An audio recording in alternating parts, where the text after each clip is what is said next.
Hi, I'm Clarissa behind the camera, and I'm here today with real estate investor Patrick Leung. We're going to talk about some frequently asked questions that people come up and ask when you're talking about commercial real estate, right? So, Patrick, I get this question all the time. What's the difference between residential and commercial real estate? Oh, there's tons of difference between residential and commercial real estate. In terms of residential, you're looking at the condos, houses, and generally the way I see it is you don't have leverage, as much leverage as commercial real estate. Which in terms of commercial real estate, I'm talking about retails and multifamilies, right, and warehouse warehouses and all that kind of stuff, industrials. The difference is in terms of their financing. For residential financing, they look into your personal income to get qualified for mortgages. So largely, it depends on how much money you make. That takes a significant amount space in order for you to get your mortgages, right? So that is the main ingredient they look at.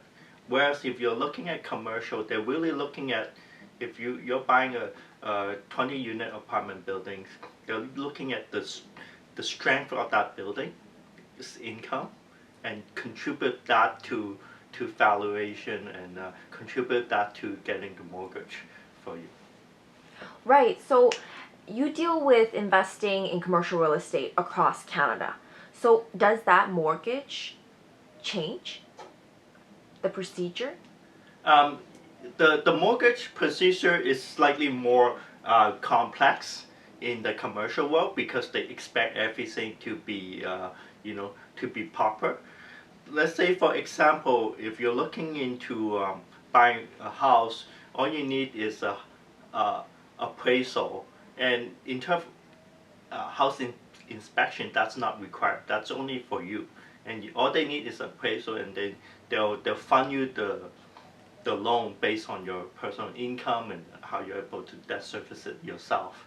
And possibly sometimes they would do a rental discount, right, and contribute some of that rent toward toward maintaining that debt servicing.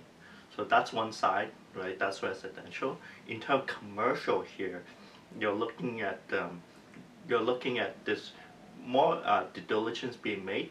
So you would require the bank will require you to have an environmental report to make sure the soil there it's clean, it's not corrupted, because that would be a huge expense for you to clean up soils in those lands. So an environmental report maybe require you have phase one, phase two, depend on how severe it is, or sometimes if the building's been there for a long time, they might even have you just fill out an environmental questionnaire, right? So that's environmental, they will check that, and you will have your standard appraisal to make sure the value justifies what you're paying for. And third, you will have your engineering report, right? So to make sure the structural of that building is going to last the term of their lending life, the loan life of the mortgage. So they will have that, and everything's because you're playing at the commercial level, people expect more from you, right? And yeah, basically that's basically the difference between buying houses and buying apartment buildings. So how much capital would you need for a commercial? Generally, depending on the city, right, and every city is different. Um, if you're looking at right now, we're looking into a city in Edmonton, and the amount of down payments you need is changing. You need anywhere from 40% down payment for apartment buildings in Edmonton. Whereas if you're looking into Windsor, Ontario, where we did a lot of acquisition last year, it was 30% down payment last year, and this year they have, because the economy got better, they've just changed it to 25 with Scotiabank, one of the major partners we work with. Wow, that's such a major difference.